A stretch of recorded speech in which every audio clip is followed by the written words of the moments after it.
How you going, guys? Just doing an install video today on our 2014 plus Toyota Prado camera upgrade. So this is the factory one. As you can see, it's on the spare wheel cover here. But we'll go ahead and show you what it looks like inside the car on our new unit. So we've got a partially installed tester unit here, as you can see.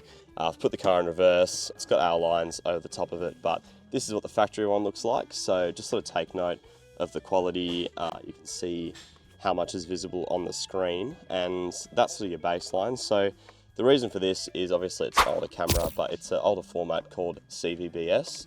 And CVBS cameras are an older technology and they just don't have quite as good quality.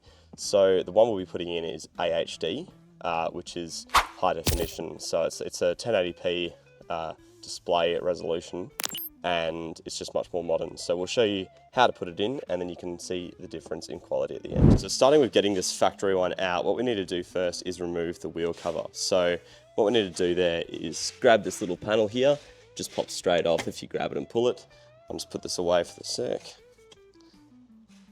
And then you'll see we've got this bolt here. So this is a 12 mil. We need to just unscrew this. So I'll go ahead and do that. And there's that 12 mil out. And then what we've got as well is this little latch under here. So basically it's just held on there. So you just need to open it and push it this way and then just flip it open like that. And as you can see, it's no longer latched. So what we need to do next is take off the entire wheel cover. So I'll set the camera down on a bipod to show you how to do that. Okay, so getting this bit off, now that we've got the bolt out and the bit on the bottom unlatched, is just sort of a motion of you want to kind of lift it up to get the top out and then sort of just work your way along the edges and do your best to shuffle it off. I'll show you what the clips look like afterwards, but I'll just go ahead and give it a go now. So just want to lift from the bottom, feel that top sort of come away a bit.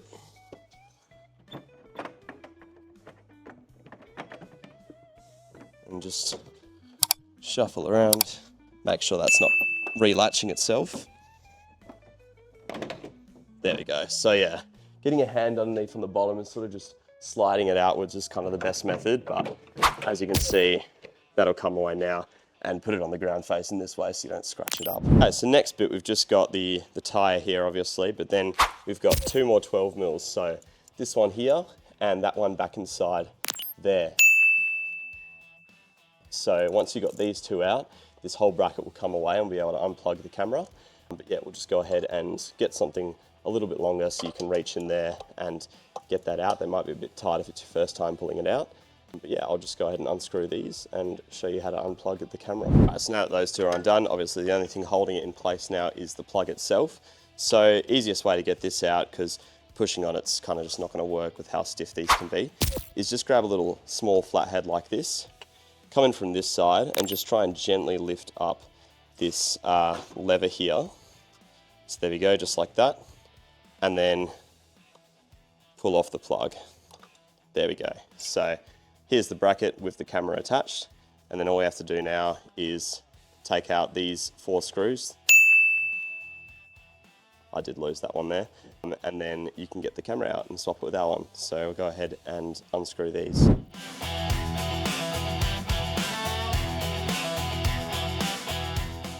So those two middle ones will sort the camera. And then obviously there's still the bracket holding it in place. So those will be these two here. And there we go. It all just comes away. So that's the factory camera and the bracket. Don't recommend installing this bracket back on with our camera. You can if you like, but our camera's got a bit more of a field of view. So it does tend to show up in the bottom of the camera feed, which is not good to look at. So I won't include this, but that's completely optional for you. All right, so here's our camera. As you can see, it's pretty much identical in shape to the other one, just a bit cleaner. And all we need to do is slide it into place and screw it in. So you can see these top lines here will just match up to the wider shape, sort of at the top here. So that'll go in place like that. And you'll see the dowels as well will line up. So then we just need to grab our screws. So there are 4 supplied in the kit. You only need 2 of them. They look just like this, and they will just ensure that the camera is on nice and tight. So we'll grab one at a time. First one there. And I do feel like they screw in a bit tighter and further than the factory ones did to the factory camera, so it's pretty reassuring. There we go, that's one.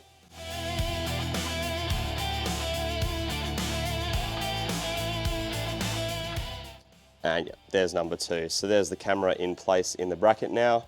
And yeah, like I said, you can put that extra bracket over the top of it, but this is in pretty tight, so it's not going to come out, especially with the plug plugged in as well.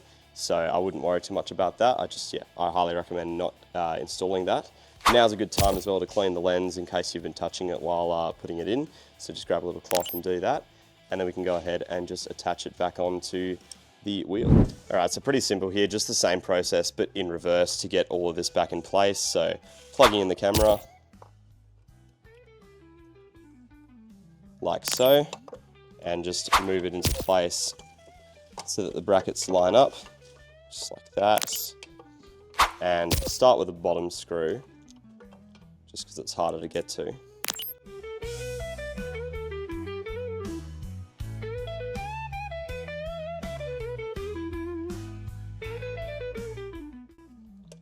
There we go.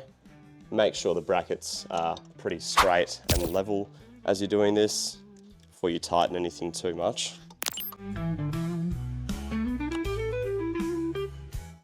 Cool. So that's in place now. Just take this off here and there you go. That's what it looks like, all screwed in and attached. So now we just need to put on our wheel cover and put in that screw and turn the latch back into the locked position. So we'll go ahead and grab that.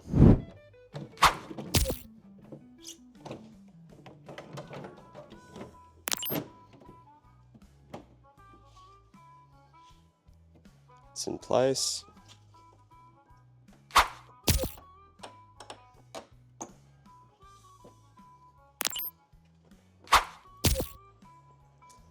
And then the final bolt in the middle here.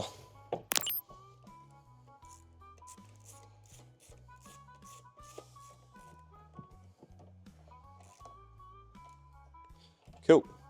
That should be secure again. So then we'll just put on our tiny little cover there and we'll show you what the new camera looks like.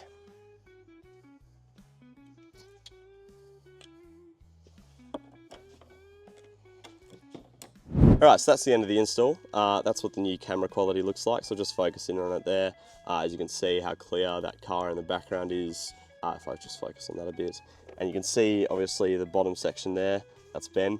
If you see the bottom section there, that was a blur before on the last camera, but that's clearly just like the frame surrounding the camera itself.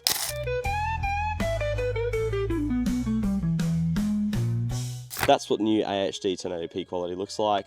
Now it's worth stating, if you have a factory head unit, this isn't going to work with it because it is designed for more modern head units that can take an AHD camera signal. So keep that in mind. It's only going to work with, you know, factory head units, or sorry, aftermarket head units that can take those qualities. But yeah, it uses the car's factory wiring, so everything that I showed you for swapping it over from a factory one is the entire install, so really nice and quick and easy. But if you have any questions before ordering this or while putting it in, let us know. We'll be able to help you. Want to mention as well, on our standard head unit, this is a test one, on a standard head unit you'll have to change the format of the camera quality because it will probably be on CVBS to start with, especially if you're using the factory camera before. So yeah, keep that in mind. It'll look a bit blurry on the screen to start with. You just got to change the setting. We've got articles online on how to do that. But yeah, that's the end of the video. Cheers for watching and let us know if you have any questions.